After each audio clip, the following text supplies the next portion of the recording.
بسم اللہ الرحمن الرحیم۔ السلام علیکم۔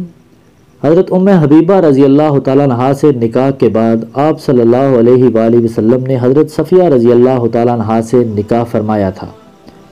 غزوہ خیبر میں دیگر قیدیوں کے ساتھ آپ رضی اللہ تعالیٰ عنہا بھی قید ہو کر آئی تھیں اور مال غنیمت کی تقسیم میں آپ صلی اللہ علیہ وآلہ وسلم نے صحابہ اکرام رضوان اللہ اجمعین کے مشورہ پر ان کو اپنے حصہ کے لیے منتخب فرمایا تھا، پھر آزاد فرما کر ان سے نکاح فرما لیا تھا۔ آپ رضی اللہ تعالیٰ عنہ کو باپ اور ماں دونوں طرف سے سردار خاندان میں سے ہونے کا شرف حاصل تھا۔ آپ رضی اللہ تعالیٰ عنہ کے والد قبیلہ بنو نذیر کے سردار تھے اور والدہ قبیلہ بنو قریظہ کے سردار کی بہن تھی، اور دینی شرفت کے لحاظ سے آپ رضی اللہ تعالیٰ عنہ حضرت ہارون علیہ السلام کی نسل میں سے تھی۔ خواتین و حضرات، آج اہل بیت سیریز کی قسط نمبر 10 ہے، جس میں ہم ام المومنین حضرت صفیہ رضی اللہ تعالیٰ عنہ کی داستان حیات پر بات کریں گے، لیکن بیشتر اس کے کہ ویڈیو کا باقاعدہ آغاز کیا جائے۔ اپنے نئے دیکھنے اور سننے والوں سے گزارش کریں گے کہ ریڈ بٹن کو کلک کر کے اور بیل آئیکن کو پریس کر کے داستان گو کے سبسکرائبر بننا مت بھولیے، تاکہ ایسی انفارمیٹیو ویڈیوز آپ کو ہر وقت اور بر وقت ملتی رہیں۔ خواتین و حضرات، آپ رضی اللہ تعالیٰ عنہ کا اصلی نام صفیہ ہی تھا، اور آپ رضی اللہ تعالیٰ عنہ کے والد کا نام حیی بن اخطب، دادا کا نام اخطب تھا، والدہ کا نام برہ اور نانا کا نام سموئیل تھا۔ آپ رضی اللہ تعالیٰ عنہ والدین کے اعتبار سے سردار گھرانے اور نسل کے لحاظ سے عظیم خاندان سے تعلق رکھتی تھی۔ آپ رضی اللہ تعالیٰ عنہ واقعہ ہجرت سے 10 سال پہلے مدینہ منورہ میں پیدا ہوئی۔ آپ رضی اللہ تعالیٰ عنہ کا پہلا نکاح 14 سال کی عمر میں سلام بن مشکم سے ہوا، یہ ایک شاعر آدمی تھا۔ پھر دوسرا نکاح کنانہ بن ابی الحقیق سے ہوا، یہ بھی شاعر تھا اور غزوہ خیبر میں قتل ہو گیا تھا۔ اس کے بعد سن 7 ہجری میں نبی کریم صلی اللہ علیہ وآلہ وسلم کے ساتھ آپ رضی اللہ تعالیٰ عنہ کا نکاح ہوا۔ البتہ حضور صلی اللہ علیہ وسلم کے ساتھ نکاح ہونے سے پہلے حضرت صفیہ نے ایک خواب دیکھا تھا، جس میں اللہ تعالیٰ کی طرف سے آپ کو حضور صلی اللہ علیہ وسلم کی زوجیت میں آنے کا اشارہ دیا گیا تھا۔ وہ اس طرح کہ حضرت صفیہ نے اپنے پہلے شوہر کے پاس ایک رات یہ خواب دیکھا کہ یثرب یعنی مدینہ طیبہ سے ایک چاند چلتا ہوا آیا ہے اور ان کی گود میں آ کر گرا ہے۔ صبح اٹھ کر اپنے شوہر کو یہ خواب سنایا تو اس نے ان کے منہ پر اس زور سے تماچا مارا کہ چہرے پر اس کا نشان پڑ گیا، اور کہنے لگا، تو شاہ یثرب یعنی حضرت محمد صلی اللہ علیہ وآلہ وسلم کی بیوی بننا چاہتی ہے۔ چنانچہ سن 4 ہجری میں جب رسول اللہ صلی اللہ علیہ وسلم نے قبیلہ بنو نذیر کے یہودیوں کو مدینہ سے باہر نکال دیا تو ان میں سے بعض لوگ شام اور اکثر لوگ خیبر کے علاقے میں جا کر آباد ہو گئے، جن میں حیی بن اخطب، یہ لوگ اپنی قوم کے مالدار اور شرفاء و سردار شمار ہوتے تھے۔ وہاں جا کر بھی ان یہودیوں نے اسلام دشمنی اور اسلام کے خلاف سازشوں کا جال بچھانا شروع کر دیا۔ محرم 7 ہجری میں حضور صلی اللہ علیہ وسلم غزوہ خیبر کے لیے روانہ ہوئے۔ وہاں جا کر مسلمانوں نے ان یہودیوں کو کھلی شکست دی اور تمام قلعے جن میں یہودی رہتے تھے فتح کر لیے۔ اس جنگ میں بہت سارے کافر یہودی مارے گئے، جن میں حضرت صفیہ کا شوہر کنانہ اور مشہور یہودی پہلوان مرحب بھی مارا گیا، اور بہت سارے قیدی ہاتھ آئے۔ ان قیدیوں میں معروف سردار حیی بن اخطب کی بیٹی صفیہ بھی تھی۔ وہیں خیبر میں ہی جب باندیوں کی تقسیم عمل میں آئی تو آپ صلی اللہ علیہ وآلہ وسلم نے صفیہ حضرت دحیہ کلبی کو دے دی۔ اس پر بعض صحابہ اکرام رضوان اللہ اجمعین نے حضور صلی اللہ علیہ وآلہ وسلم سے عرض کی کہ صفیہ سردار کی بیٹی ہے، لہٰذا اس کی دلجوئی کے لیے مناسب یہ ہے کہ اسے آپ خود لے لیں۔ آپ صلی اللہ علیہ وسلم کو یہ رائے پسند آئی اور آپ نے حضرت دحیہ کو بلا کر فرمایا کہ تم اس کے بدلے کوئی اور باندی لے لو۔ وہ راضی ہو گئے، چنانچہ ان کو اس کی جگہ ایک اور باندی دے دی گئی اور صفیہ کو آپ صلی اللہ علیہ وسلم نے اپنے لیے منتخب فرما لیا۔ بعض روایت میں آتا ہے کہ آپ صلی اللہ علیہ وآلہ وسلم نے شروع سے ہی صفیہ کو اپنے لیے منتخب فرما لیا تھا۔ بہرحال اس کو ساتھ لیے آپ صلی اللہ علیہ وآلہ وسلم تمام مسلمانوں سمیت واپس مدینہ طیبہ روانہ ہوئے۔ دوران سفر جب قافلہ مقام صبح پر پہنچا تو آپ صلی اللہ علیہ وآلہ وسلم نے آزاد کرنے کے بعد ان سے نکاح فرما لیا، جبکہ وہ نکاح سے پہلے ہی اسلام لا چکی تھی، اور وہیں سفر میں ہی رخصتی اور ولیمہ ہوا۔ رخصتی کے لیے کوئی خاص انتظام نہیں کیا گیا تھا، حتیٰ کہ خیمہ بھی دستیاب نہیں تھا، وہیں چادروں سے عارضی خیمہ بنا لیا گیا۔ حضرت ام سلیم رضی اللہ تعالیٰ عنہ اور حضرت ام سنان رضی اللہ تعالیٰ عنہ کہتی ہیں کہ ہم نے حضرت صفیہ کی تیاری کرائی، ان کے بالوں میں کنگھی کی اور خوشبو لگائی۔ جب آپ صلی اللہ علیہ وسلم ان کے پاس تشریف لائے تو وہ استقبال کے لیے اٹھ کھڑی ہوئی۔ دراصل یہ بات ہم نے انہیں کہی تھی اور ہم پھر وہاں سے اٹھ کر آ گئیں۔ جب صبح ہوئی تو ہم ان کے پاس گئیں، انہیں غسل کی حاجت تھی، لہٰذا ہم انہیں اپنے ساتھ لے کر لشکر سے دور پردہ کی جگہ میں چلی گئی۔ انہوں نے قضائے حاجت کی اور غسل کیا اور پھر وہیں خیمہ میں واپس آ گئی۔ انہوں نے ہمیں بتایا، رات جب آپ صلی اللہ علیہ وآلہ وسلم میرے پاس اندر تشریف لائے تو آپ صلی اللہ علیہ وسلم نے آ کر خوشی کا اظہار کیا اس کے علاوہ آپ صلی اللہ علیہ وسلم نے پوری رات آرام نہیں فرمایا اور صبح تک مجھ سے باتیں کرتے رہے۔ حضرت صفیہ رضی اللہ تعالیٰ عنہ فرماتی ہیں کہ جس وقت میری رخصتی ہوئی اس وقت میری عمر پورے 17 سال بھی نہیں ہوئی تھی۔ چنانچہ شب زفاف کے بعد جب صبح ہوئی تو رخصتی کی طرح ولیمہ بھی انتہائی سادگی کے ساتھ کیا گیا۔ آپ صلی اللہ علیہ وآلہ وسلم نے اعلان کرا دیا، جس شخص کے پاس جو چیز کھانے کی ہو وہ لے آئے۔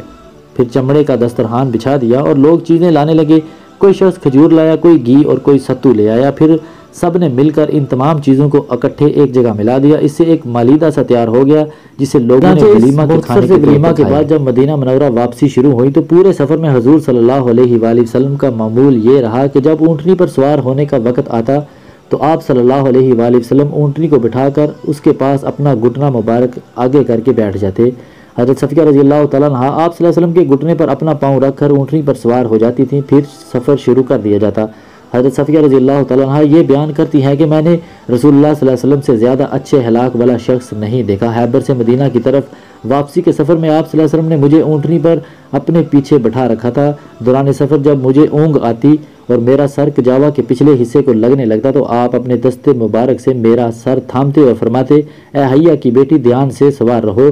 پھر جب ہم صبا پہنچے تو آپ صلی اللہ علیہ وسلم نے مجھے فرمایا، صفیہ میں نے تمہاری قوم کے ساتھ جو کیا یعنی ان کو قتل کر کے ان کا علاقہ فتح کیا اس پر میں تم سے معذرت خواہ ہوں۔ دراصل بات یہ ہے کہ ان لوگوں نے مجھ نبی کو اس طرح کہا تھا اور ان سے جہاد کرنا ایک شرعی حکم تھا، اس لیے میں نے یہ سب کچھ کیا، لہٰذا تم اس سے افسردہ اور دل برداشتہ نہ ہونا۔ اس سفر خیبر کے علاوہ ویسے آپ صلی اللہ علیہ وآلہ وسلم کے سفر حج کے دوران جب آپ اپنی ازواج کے ساتھ حج پر تشریف لے جا رہے تھے تو راستے میں ایک جگہ حضرت صفیہ کا اونٹ بیٹھ گیا اور آپ سب سے پیچھے رہ گئیں، جس سے آپ کو بہت رنج ہوا اور بے اختیار آپ رضی اللہ تعالیٰ عنہ نے رونا شروع کر دیا۔ حضور صلی اللہ علیہ وسلم کو اس کی اطلاع دی گئی تو آپ تشریف لائے اور اپنی چادر کے کپڑے اور اپنے ہاتھ سے آپ رضی اللہ تعالیٰ عنہ کے آنسو پونچھنا شروع کیے۔ آپ رضی اللہ تعالیٰ عنہ برابر روتی جاتی اور حضور صلی اللہ علیہ وسلم ان کے آنسو پونچھتے جاتے۔ خواتین و حضرات، یہاں پر ایک بات کوڈ کرنا چاہتا ہوں کہ نبی کریم صلی اللہ علیہ وآلہ وسلم اپنی ازواج کے ساتھ کتنی محبت سے زندگی گزارتے تھے۔ ہمارے لیے یہ بہترین نمونہ ہے۔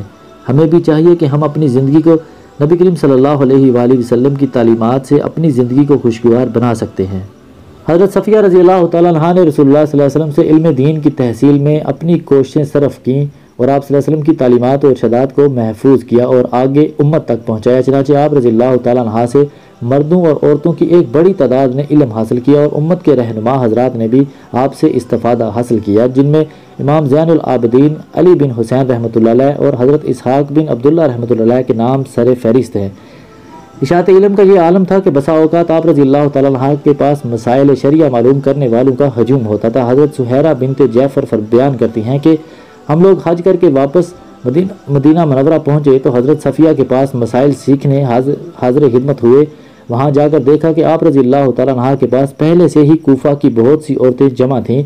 ہمارے پہنچنے پر وہ عورتیں ہماری طرف متوجہ ہو کر کہنے لگی کہ اگر تم چاہو تو مسائل پوچھو اور ہم سنیں گی، اور اگر چاہو تو ہم مسائل پوچھیں گی اور تم سنو گی۔ ہم نے کہا تم پوچھو، تو انہوں نے میاں بیوی سے متعلقہ مسائل دریافت کیے اور کچھ مسائل حیض وغیرہ کے بارے میں پوچھے اور ہم ان مسائل کو سنتی رہیں۔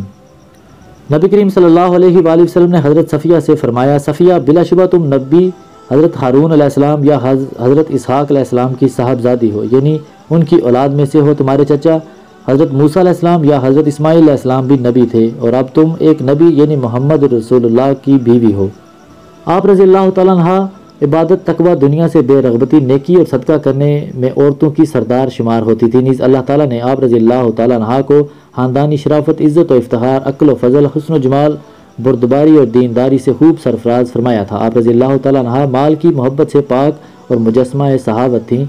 مشہور تابعی سعید بن مسیب رحمۃ اللہ علیہ کا بیان ہے کہ حضرت صفیہ رضی اللہ تعالیٰ عنہ جب خیبر سے مدینہ تشریف لائیں تو ان کے کانوں میں سونے کا تھوڑا سا زیور تھا، یعنی سونے کی بالیاں تھیں۔ انہوں نے وہ زیور حضرت فاطمہ رضی اللہ تعالیٰ عنہ اور ان کے ساتھ کچھ عورتیں تھیں ان کو ہبہ کر دیا۔ آپ رضی اللہ تعالیٰ عنہ نہایت عالی اخلاق تھیں۔ حضور صلی اللہ علیہ وسلم کی حدیث معروف جو تم سے برا کرے تم اس سے اچھا کرو کی عملی پیکر اور جیتا جاگتا نمونہ تھی۔ ایک دفعہ آپ رضی اللہ تعالیٰ عنہ کی باندی نے امیر المومنین حضرت عمر بن خطاب رضی اللہ تعالیٰ عنہ کی خدمت میں آپ کی شکایت کی کہ حضرت صفیہ یہودیوں کی طرح ہفتہ کے دن کو اچھا سمجھتی ہیں، نیز یہودیوں کے ساتھ اچھا سلوک کرتی ہیں۔ حضرت عمر رضی اللہ تعالیٰ عنہ نے آپ رضی اللہ تعالیٰ عنہ کے پاس آدمی بھجوا کر اس حقیقت معلوم کرائی۔ جب آپ رضی اللہ تعالیٰ عنہ نے فرمایا جہاں تک ہفتہ کی بات ہے تو اللہ تعالیٰ نے جب سے مجھے اس کے بدلہ میں جمعہ کا دن عطا فرمایا ہے میں نے اس دن کو جمعہ کے مقابلے میں کبھی اچھا نہیں سمجھا۔ باقی رہی یہود والی بات تو اس کی حقیقت یہ ہے کہ ان میں سے کچھ لوگ میرے رشتہ دار ہیں اور میں محض صلہ رحمی کی خاطر ان کے ساتھ حسن سلوک سے پیش آتی ہوں کہ کافر رشتہ دار کے ساتھ بھی ہمیں ایک حد تک حسن سلوک کا حکم ہے۔ اس کے بعد آپ رضی اللہ تعالیٰ عنہ نے اس باندی سے پوچھا کہ تمہیں کس چیز نے اس شکایت پر ابھارا؟ اس نے کہا شیطان نے مجھے بہکا دیا تھا۔ آپ رضی اللہ تعالیٰ عنہ نے اس کی اس مبینہ اور دیدہ و دانستہ غلطی پر اس کو یہ کہہ کر کہا آج سے تو غلامی سے آزاد ہے، یعنی بجائے اس کو سزا دینے کے اس کے ساتھ اعلیٰ درجے کا احسان کرتے ہوئے اس کو آزاد کر دیا، جس سے وہ ہمیشہ کے لیے آزاد خواتین کے زمرہ میں داخل ہو گئیں۔ مسلمان کو رسول اللہ صلی اللہ علیہ وسلم سے محبت ہوتی ہے، مگر ام المومنین حضرت صفیہ رضی اللہ تعالیٰ عنہ کی سچی محبت کی گواہی آپ صلی اللہ علیہ وآلہ وسلم نے خود اپنی زبان مبارک سے دی ہے۔ جب حضور صلی اللہ علیہ وسلم اپنی اس بیماری میں تھے جس میں آپ صلی اللہ علیہ وسلم کا انتقال ہوا اور آپ صلی اللہ علیہ وآلہ وسلم کی ازواج مطہرات بھی وہاں جمع تھیں، آپ صلی اللہ علیہ وسلم کی شدت مرض کو دیکھ کر حضرت صفیہ رضی اللہ تعالیٰ عنہ نے آپ سے کہا تھا کہ اے اللہ کے برگزیدہ نبی، اللہ کی قسم میری یہ دلی خواہش ہے کہ اس وقت جس بیماری میں آپ مبتلا ہیں وہ بیماری آپ سے دور ہو جائے اور مجھے لگ جائے۔ تو آپ صلی اللہ علیہ وآلہ وسلم نے فرمایا تھا واللہ صفیہ اپنی بات میں بالکل سچی ہے۔ چنانچہ راجہ قول کے مطابق آپ رضی اللہ تعالیٰ عنہ کی وفات حضرت امیر معاویہ رضی اللہ تعالیٰ عنہ کے دور میں رمضان سن 50 ہجری میں ہوئی اور آپ رضی اللہ تعالیٰ عنہ جنت البقیع میں دفن ہوئی۔ وما علینا الا البلاغ المبین۔ امید کرتے ہیں داستان گو کا یہ سیشن آپ کو پسند آیا ہوگا۔ پسند آنے کی صورت میں اسے لائک کر کے فیس بک اور واٹس ایپ پر ضرور شیئر کر دیں اور جاتے جاتے ریڈ بٹن کو کلک کر کے اور بیل آئیکن کو پریس کر کے داستان گو کے سبسکرائبر بننا مت بھولیے تاکہ ایسی انفارمیٹیو ویڈیوز آپ کو ہر وقت اور بر وقت ملتی رہیں۔ اپنا اور اپنے ارد گرد کے لوگوں کا خیال رکھیے۔ آج کے لیے داستان گو کو اجازت دیجیے۔ اللہ نگہبان۔